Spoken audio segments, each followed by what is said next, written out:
Hello guys, welcome back to my channel, Butterfly Spirit 314.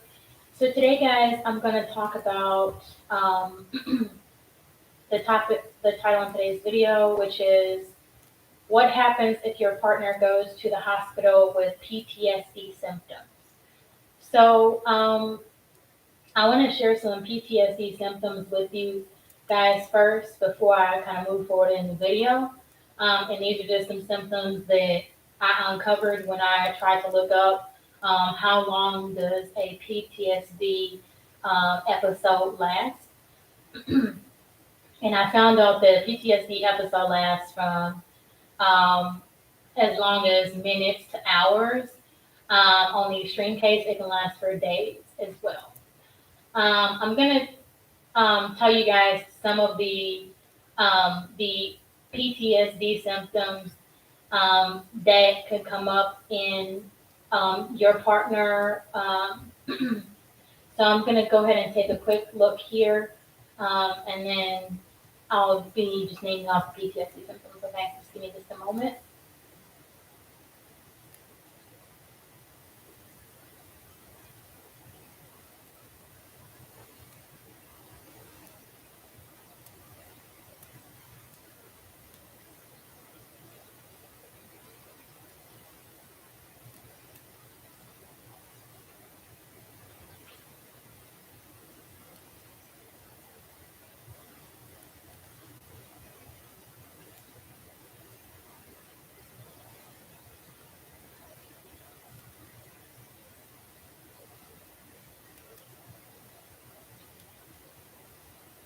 Okay.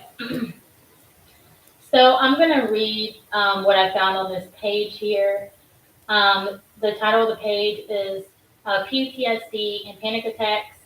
I'm just going to read what I see in front of me here, and I'm going to link this page in the body of the description so you guys can find it and take a look at it. It says, feeling afraid is a common symptom of post-traumatic stress disorder, or PTSD. Having intense fear that comes on suddenly could mean you're having a panic attack. This sudden fear may come without warning or without any obvious reason. Or a panic attack may happen when something reminds you of your trauma. During a panic attack, you may be afraid of dying or afraid of losing control of yourself. It may seem like things are happening around you aren't real. An attack usually lasts anywhere between 5 to 20 minutes, but may last even longer, up to a few hours. You have the most anxiety about 10 minutes after the attack starts. You may have physical symptoms including chest pain, a fast or pounding heartbeat, difficulty breathing, dizziness, shaking or trembling, stomach pain or nausea, sweating, chills or hot flashes, and lastly, feeling like you're choking. If you've had more than one panic attack, or if you feel worried about the next time a panic attack will happen, then you may have panic disorder. Worrying about future panic attacks can cause stress and interfere with your life. You may try to avoid things that bring back memories of your traumatic event. Okay. And then it goes on, the article goes on to talk about getting treatment. And so it kind of talks about, it says that you can talk to your doctor or health professional about panic attacks, or if you think you have a panic attack disorder, you will work together to find the best way to treat panic attacks or PTSD. Cognitive behavioral therapy or medicine may help you have less fear. This can be used to treat both panic attacks and PTSD.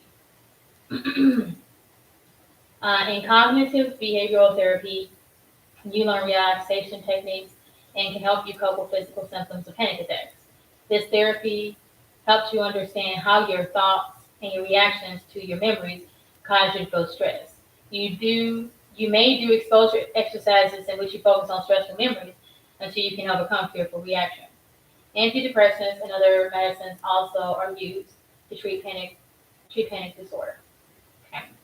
And it says, for more information, see topics post-traumatic stress disorder and panic attacks and panic disorder. And like I said, I'm going to link this page in the description so that you guys can take a look at it. So, as you can tell, um, there's a lot of symptoms associated with panic attacks or panic attacks because of um, any post-traumatic stress. So I'm going through the symptoms again. Chest pain, fast or pounding heartbeat, difficulty breathing, dizziness, shaking or trembling, stomach pain or nausea, sweating, chills or hot flashes, and feeling like you're choking. I'm not sure if I said the chills and hot flashes before, um, but I just wanted to make sure I got that in there. So there are quite a few physical symptoms. If someone that you love is going through post-traumatic stress disorder. I was reading a little bit yesterday, and there was an article that said that post-traumatic stress disorder can get worse. And the longer somebody has it, the more of a risk they are to their family. And I believe I talked about that in the video I did yesterday. And it was, let me see what the title of that one was. The title of that video was What to Do If Your Partner Has PTSD, Post-Traumatic Stress Disorder because of Sexual Abuse, ... So you guys can find on my channel, Butterfly Spirit 314. So, the reason why I'm talking about post-traumatic stress disorder is that my partner, boyfriend, recently suffered a PTSD episode, and he's in hospital. And I believe he went through some sort of episode, and I was alarmed, so I called law enforcement, and then there was the ambulance dispatched and things like that to take him to the hospital. He agreed to go to the hospital, so that's really a good thing. What I want to say, guys, is that if you notice that your partner is having these symptoms, definitely think about how you can help them. Try to talk to them. If they ask you not to touch them, then don't touch them. I mean, the symptoms can kind of come out of anywhere, and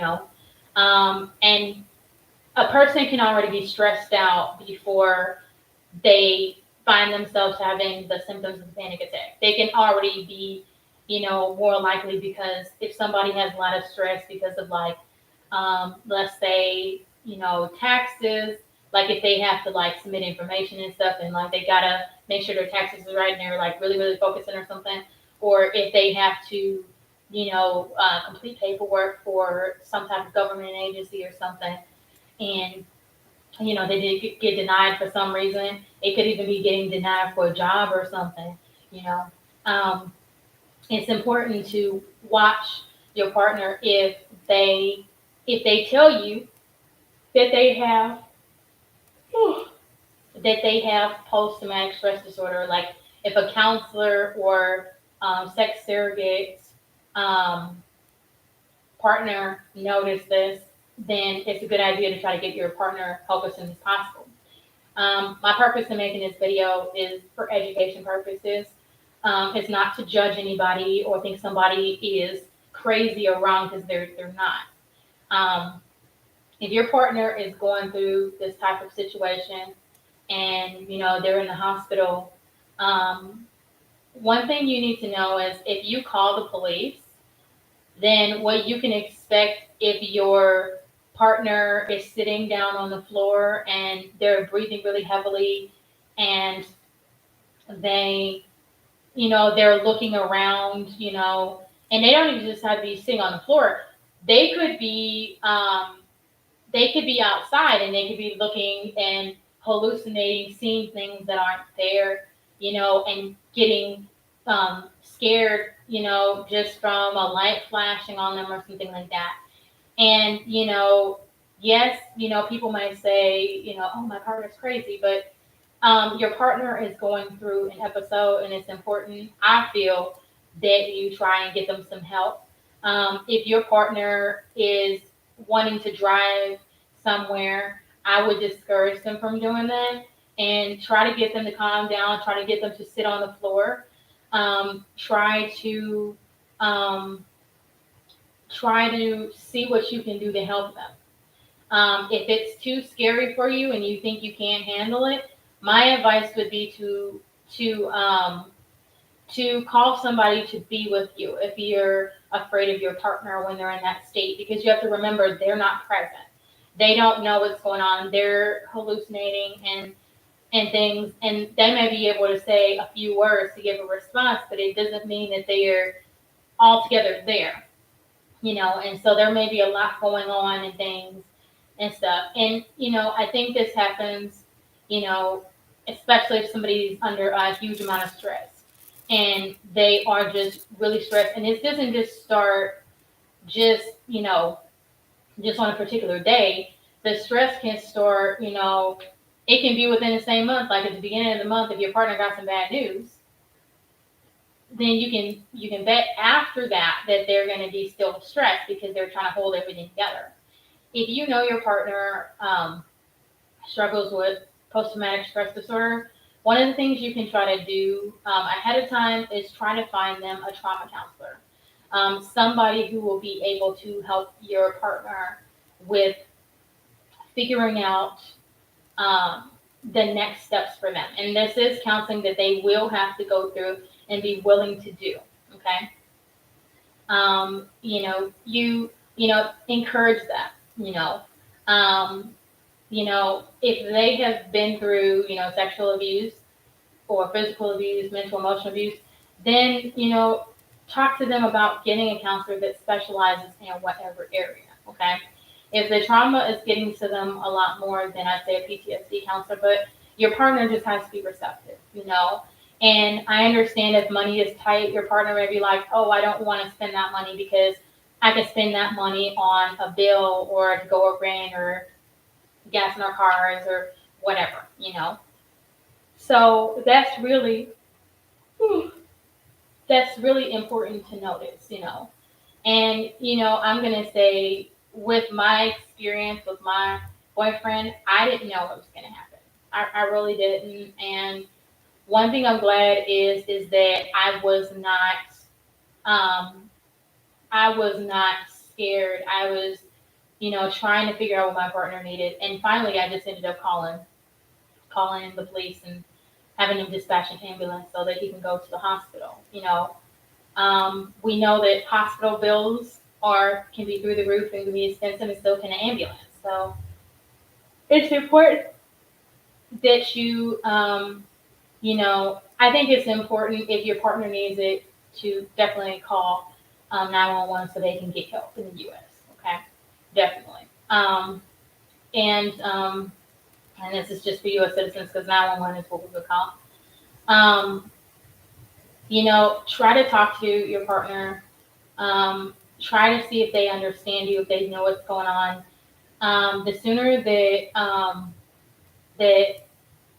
people, the law enforcement gets there, an ambulance gets there, I think the safer your partner may feel because there's other people.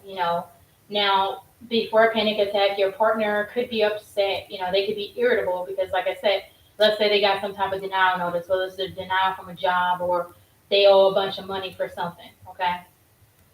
And let's say you guys had a disagreement, and it may not be that you were angry with them. It could just be that they are irritable and they're raising their voice and stuff, and something's going on with them, but they're not letting you in. And I understand that that's really hard. It's really, really hard. So what I would say, guys, is it's really important to just be vigilant. Your partner says something about PTSD, counseling. You know, try to get them a counselor. Um, Now, what happens when your partner goes to the hospital is that law enforcement. First thing's going to happen when you notice your partner is having an episode. You call the police and you ask for an ambulance. Okay. And because your partner may be mumbling or making some sort of sound, but you can't really understand what they're doing. Okay, so you can't understand what's going on with them. So what happens is that the police are going to come very quickly. They're not going to take 15 minutes. They're going to be there at your house within like 5 or 10 minutes. And then what they're going to do is come in, and if your partner is going through the episode, right, what you can do, which is something I did with my partner last night, was I talked to law enforcement and I explained to them what was going on and that I thought my partner was under a lot of stress and that's why he had some sort of breakdown or whatever. And I kind of explained that to them before they came in our house. Okay. So it's good to kind of give law enforcement kind of a heads up so that at least they know, you know what I'm saying, what they're coming into. Okay. If you have a disagreement with your partner, um, and then they kind of go into the PTSD, you know, my philosophy is if they were irritable, you know, and you can see it in their emotions, and that's what they had before, and that's why they started shouting or raising their voice or whatever. If that's what they did it for, you know, you can tell, you know, you don't have to tell law enforcement specifically, you know, like that you guys disagree because, you know, if they're already irritable and they're already raising their voice, it could be because that's one of the symptoms. And it may not necessarily be you. It may sound like an argument, but it might not necessarily be that because they're irritable because, you know, they're under a tremendous amount of stress and then, you know, it just kind of takes it where they say something that you don't understand. Like they may say, you know, say something like you're not listening to them when you are listening to them. You know, when you're wanting to have, you know, them to have spend time with you, you know, and they're not really aware. Okay. So the most important thing I can say is that um, seeing somebody have a post-traumatic stress disorder episode is scary. If you feel scared, you know, you can have somebody to come in and kind of observe what's happening if you're comfortable with that, or you can just call law enforcement. Law enforcement's going to come in. Like I said, I spoke with law enforcement first before I brought them in our house, and then the officer came in. He seemed very genuine and very nice, and he was just kind of asking my boyfriend how he was feeling and stuff. Um, and you know, I kind of explained to the officer. I offered my boyfriend some water if he didn't want any water and stuff. Officer asked him if he wanted some water or something. You know, the officer is very personable. The officers who came in definitely were. There was a lady who came in that was an officer, and I was really glad that she came in because it really made things less stressful when she was here, you know. And of course, I did have to repeat myself, but you know, I kind of just told the officers, "Hey, my boyfriend's been on edge for a while, and you know, now he just kind of, I guess it all came to a head now at this point, but um, last night, and you know, you may have explained yourself a couple of times." Um, what I did was is that I prevented my significant other from leaving. So since my boyfriend was having those symptoms, I didn't want him to drive like that because if the police pull him over like that and he can't speak, then you know I don't want him to be in danger. Okay? So I had him stay here, and that's why the officers were able to talk to him. You know, if your significant other drives with PTSD symptoms and they are not coherent, they're not coherent, then you know my advice is try to have them sit down and things like that to try to calm down. Okay. Um, the officers may ask your significant other if they want to go to the hospital. My significant other said he wanted to go to the hospital and things like that, and so you know he kind of got up to you know he had trouble when he was talking to the officers where he stood up. He was sitting on a ground Indian style, but then he got up, and then I guess that was too much for him, so he sat back down Indian style. Okay, and so you know I guess being at a lower elevation helped him to breathe better than standing. He did go to the hospital. The officer told me to get his coat. I grabbed his coat for him, and then he put it on, so he was able to do that. And then, what happened is he left. I had to get some things from my boyfriend's car because he had put some things in his car, and I didn't want anybody to see the stuff and try to steal those things. So I brought the stuff in. The officer helped me do that. Um, Once your significant other is gone, um, once they're gone, that's when reality kind of sets in. Like everything that happened, you know. Uh, it will sound empty in your house. Okay.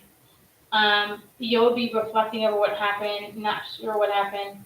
And like me, you may find yourself calling people, letting them know what's going on, maybe calling your significant other's parent to let them know what happened and what hospital your significant other's going to, like I did. And you may just find yourself trying to inform everybody who needs to know and things. And you may skip dinner, because you're so stressed you don't want to eat anything. And you may find yourself, be really tired because you can't get any sleep. Okay. I say meditate because that kind of puts you in a more that helps because that'll help you go to sleep. I say watch something funny, watch some things that you find entertaining, so that you're in a better state of mind. Um, when you wake up, you may wake up in a different posture than what you were in. Okay, you may end up that way, and it's okay if you like. For me, normally I sleep on my side, and I ended up sleeping on my stomach, unknown to me.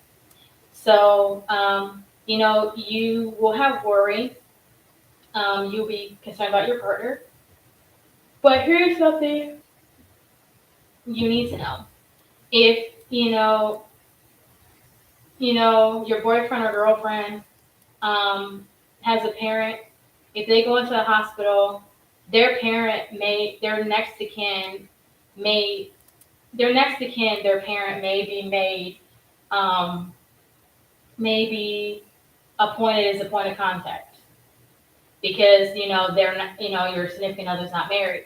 If your significant other is married, you would be the next point of contact to your significant other. Okay.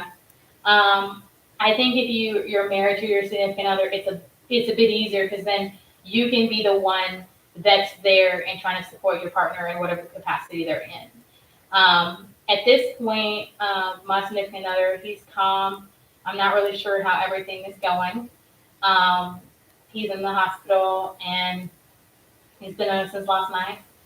I've tried to learn a little bit more about like how long he's going to be in the hospital, and I found out about 72-hour rule, which is basically where the hospital can involuntarily hold your significant other if they think they're going to be a harm to themselves or others, or if your significant other is talking about some type of suicide or whatever. So, and it could just be, or there can be like if they're exhibiting signs from different mental illnesses or something like that. So that's something that you need to know. So if you call the police, then yeah, the hospital will place a hold on your significant other, and it can be hard to get them out of the hospital. Um, I think that the hospital take in consideration the financial standpoint, in which case I think they're more likely to keep your significant other after the 3 days or 72 hours if if if they have insurance. If they don't have insurance, I'm pretty sure they're probably not even gonna move forward with really even having them there that long.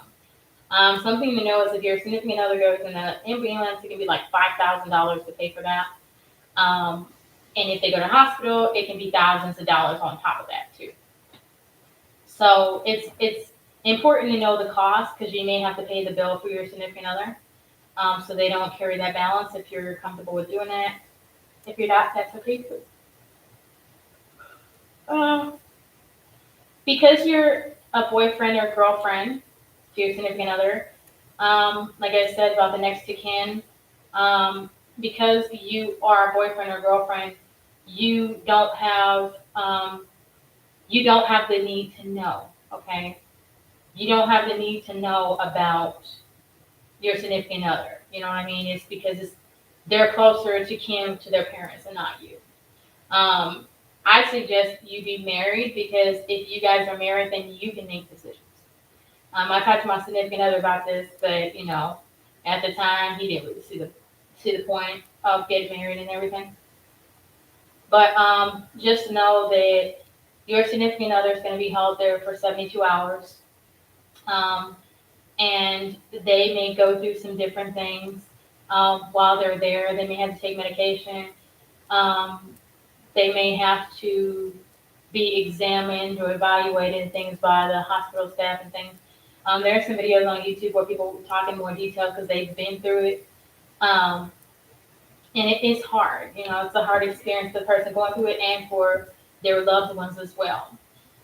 One thing I can definitely tell you is if your significant other has a job and they need to work, please, please, please try to work with their employers to try to, let them know they'll be in the hospital for a little while, but they'll get out. You know what I mean? And that helps your significant other. Like whatever they were stressing a lot about, if you work on that while they're in the hospital, when they come out, they'll feel a lot better. Okay. So it'll do a whole lot more for them, you know. If you can get a doctor's note for your significant other, that will help. If you're not on an approved list, according to the hospital, then they won't tell you any information, release any information to you, even if you've been living with your significant other for a long time. Okay? Even if it's like 5+ years or 10+ years, they still may not even do anything like that. Okay?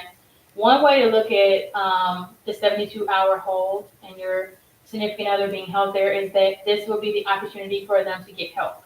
This is the opportunity for them to talk to a psychiatrist and talk to somebody who can try to help them get past their PTSD symptoms and heal somewhat. That is good. I do want to tell people, if you have family members who have PTSD, one thing you can do is don't try to minimize your loved one's condition if they have PTSD.